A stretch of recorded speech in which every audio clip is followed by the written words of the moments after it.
What is up, you guys? This is JP here coming at you with another video, and this video is 3 tips to help you guys make better beginner gains.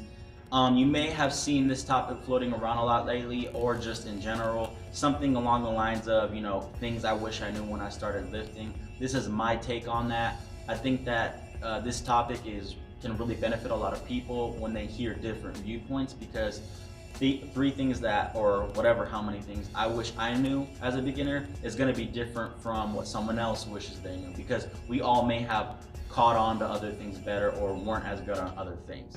So this is my take on that, and hopefully you guys will learn a lot from this video. All right, my first tip for beginners in trying to get jacked is to stick to compound movements and don't put so much time into isolation movements. Studies have shown that when you're doing compound movements, good compound movements like the bench press, for example, it hits the chest, the shoulders, and triceps. And then later on, when you add on an isolation movement, like let's just say, front raisers or something, or tricep extensions for, the shoulder and then the tricep. After you did bench press earlier in the workout, that especially for beginners, you're most likely not making any extra gains with those isolation movements.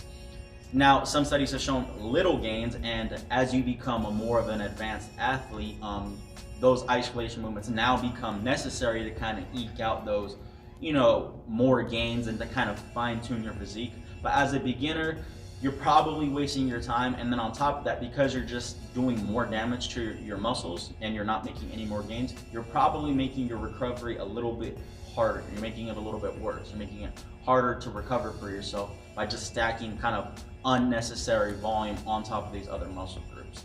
So again, I would just mainly stick to compound movements, pull-ups, deadlift, bench press, rows, those types of things. There are a few exceptions. For example, if you're not doing upright rows, which hit the lateral delts, I would include lateral raises, especially if you have lagging shoulders. If you don't have lagging shoulders, you don't have to, because again, those aren't really going to get hit from anything else. And then calf raises on top of that. So calf raises are the only other isolation movements besides lateral raises that you really are not getting hit on any other angle. But besides that, all these other isolation movements that you're stacking after your compound movements, again, you're probably not doing yourself much extra, and then you're probably just making it harder for yourself to recover. And then on top of that, just more practical stuff. You're wasting more time in the gym. You could be doing other things. So as a beginner, if you just stick to compounds, you're gonna get large returns on investment of your time and in your effort in the gym. So I would stick to that, not waste so much time on the isolation movements. Now, my second tip for you guys is to not focus, fuss with, or pay too much attention to time under tension. When I first started out, I watched a lot of YouTube videos. I did a lot of, looked up a lot of stuff on the internet, even from my own certification book.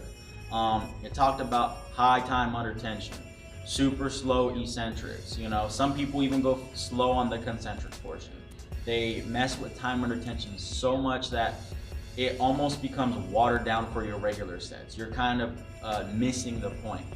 But for your sets, what you want to do, and I'm not talking about exceptions. I'm not talking about technique work. I'm not talking about, different variations or exercises you have a specific purpose with, like an explosive exercise. I'm talking about your regular sets for hypertrophy. I want you to control the eccentric. So it's gonna be slower than your concentric, but you wanna control the eccentric about 1 to 2 seconds, and then go fast on the concentric portion. As you see in this set of bicep curls, just control on the way down, fast on the way up, nothing fancy.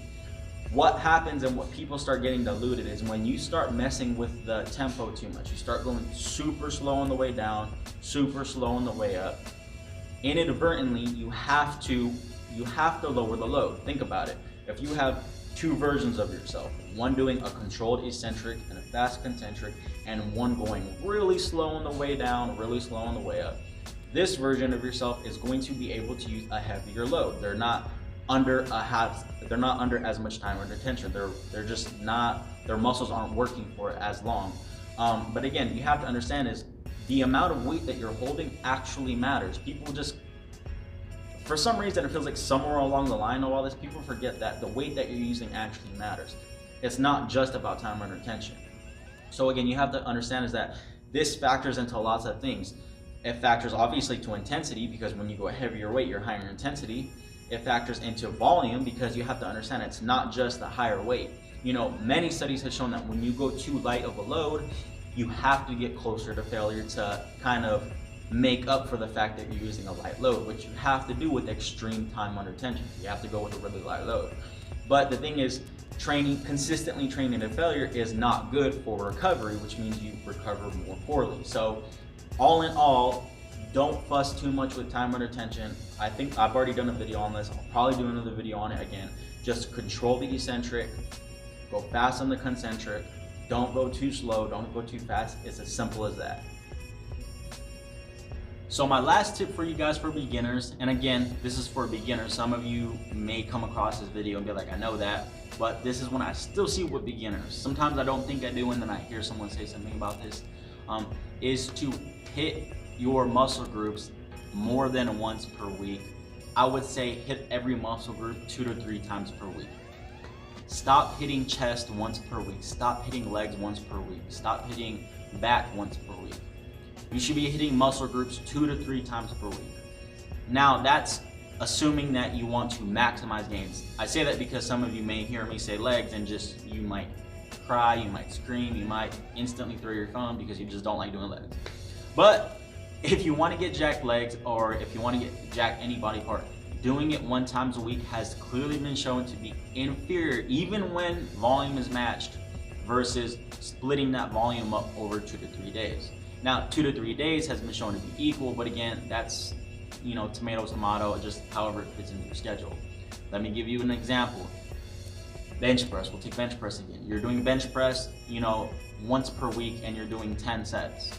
Or you can even just, let's not, because some of you say that's a lot on bench press. Let's just say you're doing 10 sets on chest and you're only hitting chest once per week. That's very realistic. Instead of doing 10 sets of chest on one day, it is superior to do chest, let's split them up and do 5 sets on one day, 5 sets on another day. Why? One, there's only so much volume your body can recover in from one session.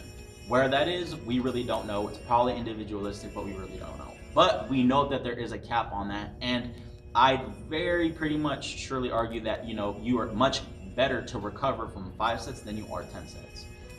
So that's one factor. But 2, when you're doing 10 sets, the last 5 sets of that 10 sets on one day, so of the 10 sets in one day, the last half, those sets, you're not gonna have as higher volume on them because you're just gonna be fatigued. 2, you're just not going to have probably as good technique as if you had a 5 and a 5, because each of those 5 is going to be a little bit more fresh. You're doing 5 and then being done is a lot better because you're like, okay, I don't have to do a whole nother 5. You know, I just hit these 5 really good, versus doing all 10 in one workout. So you recover better and your technique's better when you split them up. But on top of that, when you split them up, instead of just splitting them up and keeping them even sets, you're able to do more sets on each day. So think about it, doing 10 sets on one day or doing 6 and 6. 6 and 6 is pretty easy.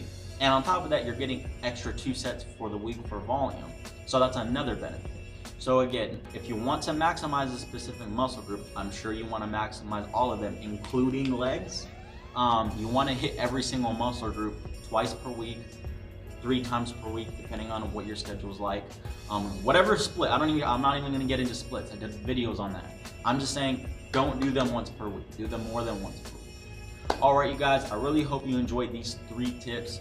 Utilize them, use them. I'll probably doing 3 tips or whatever number of tips I come up with for gaining strength. This one obviously was for getting jacked. If you want to gain more muscle, I'll be doing one for strength too. If you guys have any questions, comments, leave them down below. I'll see you guys in the next video. Peace.